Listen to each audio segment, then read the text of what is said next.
Mengenal hukuman mati di Indonesia, dasar hukum dan detail pelaksanaannya. Pidana mati atau hukuman mati adalah salah satu jenis pidana pokok dalam pasal 10 Kitab Undang-Undang Hukum Pidana. Hukuman mati merupakan pidana pokok terberat, disusul pidana penjara, kurungan, denda, dan pidana tutupan. Pengertian hukuman mati. Roslan Salah dalam Sel-Sel Pidana Indonesia di tahun 1987 menjelaskan, hukuman mati adalah jenis pidana terberat menurut hukum positif Indonesia. Bagi kebanyakan negara, hukuman mati tak lagi dilaksanakan dan hanya sebagai kultur historis. Pasalnya, kebanyakan negara-negara sudah tidak mencantumkan pidana mati di dalam Kitab Undang-Undang Hukum Pidananya. Hukuman mati sendiri menjadi pidana paling banyak diperdebatkan. Di satu sisi, banyak yang pro terhadap pelaksanaan hukuman mati, akan tetapi ada pula yang menentang pelaksanaan salah satu jenis pidana pokok ini. Dikutip dari jurnal Lex Claimant di tahun 2017, alasan dari mereka yang pro pidana mati adalah adanya peningkatan kualitas dan kuantitas kejahatan dari waktu ke waktu. Oleh karena itu, para penjahat perlu diberi terapi kejutan berupa pidana mati, terutama bagi penjahat tertentu yang tak lagi dapat diharapkan untuk berubah. Sementara kelompok kontra memberikan alasan bahwa pidana mati bersifat final, sehingga sekali dijatuhkan tidak dapat lagi diperbaiki, meski terjadi kekeliruan terhadap terpidana. Selain itu, pidana mati juga akan menutup kemungkinan bagi terpidana untuk memperbaiki kesalahannya di masa yang akan datang. Dasar hukum pidana mati. Menurut pasal 11 KUHP, pidana mati dijalankan oleh algojo di tempat gantungan dengan menjeratkan tali yang terikat di tiang gantungan pada leher terpidana, kemudian menjatuhkan papan tempat terpidana tersebut berdiri. Kendati demikian, ketentuan pasal 11 KUHP diubah dengan Undang-Undang Nomor 2 PNPS 1964 tentang cara pelaksanaan pidana mati yang dijatuhkan oleh pengadilan di lingkungan pengadilan umum dan militer. Pasal 1 undang-undang tersebut mengatur pelaksanaan hukuman mati yang dijatuhkan peradilan umum maupun peradilan militer dilakukan dengan ditembak sampai mati.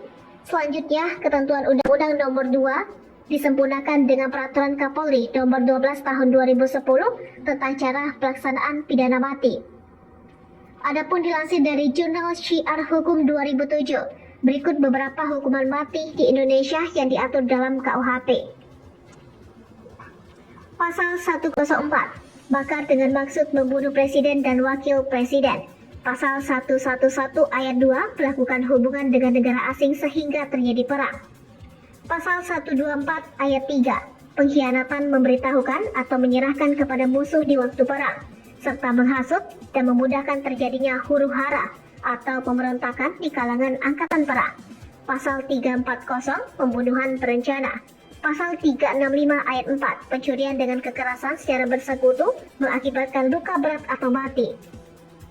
Pasal 444, pembajakan di laut yang menyebabkan kematian. Pasal 149K ayat 2 dan pasal 149O ayat 2, kejahatan penerbangan dan sarana penerbangan. Hukuman mati di Indonesia juga diatur di luar KUHP, misalnya pada Undang-Undang Narkotika, Undang-Undang Terorisme, dan Undang-Undang Tindak Pidana Korupsi. Berdasarkan Undang-Undang Nomor 2, 3 kali 24 jam sebelum eksekusi, jaksa memberitahukan terpidana tentang rencana hukuman mati. Apabila terpidana hamil, maka hukuman mati dapat dilaksanakan 40 hari setelah anaknya dilahirkan. Sebelum eksekusi, Kapolda membentuk regu tembak yang terdiri dari 1 bintara, 12 tamtama di bawah pimpinan seorang perwira. Semua regu tembak berasal dari Kod Brigade Mobile atau BRIMOB. Selanjutnya, berikut tata cara pelaksanaan hukuman mati di Indonesia seperti diatur dalam Peraturan Kapolri Nomor 12 Tahun 2010. Terpidana diberikan pakaian yang bersih, sederhana, dan berwarna putih sebelum dibawa ke tempat atau lokasi pelaksanaan pidana mati. Pada saat dibawa ke tempat atau lokasi pelaksanaan pidana mati, terpidana dapat didampingi oleh seorang rohaniawan. Regu pendukung telah siap di tempat yang telah ditentukan 2 jam sebelum waktu pelaksanaan pidana mati. Regu penembak telah siap di lokasi pelaksanaan pidana mati 1 jam sebelum pelaksanaan dan berkumpul di daerah persiapan. Regu penembak mengatur posisi dan meletakkan 12 pucuk senjata api laras panjang di depan posisi tiang pelaksanaan pidana mati pada jarak 5 meter sampai 10 meter dan kembali ke daerah persiapan. Komandan pelaksana melaporkan kesiapan regunya kepada jaksa eksekutor dengan ucapan, "Lapor, pelaksanaan pidana mati siap." Jaksa eksekutor mengadakan pemeriksaan terakhir terhadap terpidana mati dan persenjataan yang digunakan untuk pelaksanaan pidana mati. Setelah pemeriksaan selesai, jaksa eksekutor kembali ke tempat semula dan memerintahkan kepada komandan pelaksana dengan ucapan, "Laksanakan." Kemudian komandan pelaksana mengulangi dengan ucapan, "Laksanakan." Komandan pelaksana memerintahkan komandan regu penembak untuk mengisi amunisi dan mengunci senjata ke dalam 12 pucuk senjata api laras panjang dengan 3 butir peluru tajam dan 9 butir peluru hampa yang masing-masing senjata api berisi 1 butir peluru, disaksikan oleh jaksa eksekutor.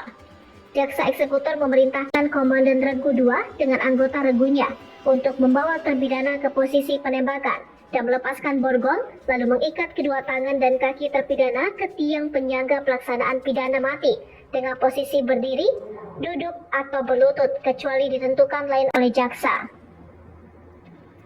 Terpidana diberi kesempatan terakhir untuk menenangkan diri paling lama 3 menit dengan didampingi seorang rohaniawan. Komandan regu 2 menutup mata terpidana dengan kain hitam, kecuali jika terpidana menolak. Dokter memberi tanda berwarna hitam pada baju terpidana tepat pada posisi jantung sebagai sasaran penembakan. Kemudian dokter dan regu 2 menjauhkan diri dari terpidana. Komandan regu 2 melaporkan kepada jaksa eksekutor bahwa terpidana telah siap untuk dilaksanakan pidana mati. Jaksa eksekutor memberikan tanda atau isyarat kepada komandan pelaksana untuk segera melaksanakan penembakan terhadap terpidana. Komandan pelaksana memberikan tanda atau isyarat kepada komandan regu penembak untuk membawa regu penembak mengambil posisi dan mengambil senjata dengan posisi depan senjata dan menghadap ke arah terpidana. Komandan pelaksana menghunus pedang sebagai isyarat bagi regu penembak untuk membidik sasaran ke arah jantung terpidana. Komandan pelaksana mengacungkan pedang ke depan setinggi dagu sebagai isyarat kepada regu penembak untuk membuka kunci senjata. Komandan pelaksana menghentakkan pedang ke bawah. Pada posisi hormat, pedang sebagai isyarat kepada regu penembak untuk melakukan penembakan secara serentak. Setelah penembakan selesai, komandan pelaksana menyarungkan pedang sebagai isyarat kepada regu penembak mengambil sikap dengan senjata. Setelah penembakan, komandan pelaksana, jaksa eksekutor, dan dokter memeriksa kondisi terpidana.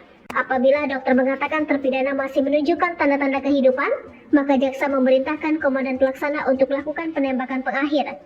Pelaksanaan hukuman mati dinyatakan selesai saat dokter tidak lagi menemukan tanda-tanda kehidupan pada terpidana.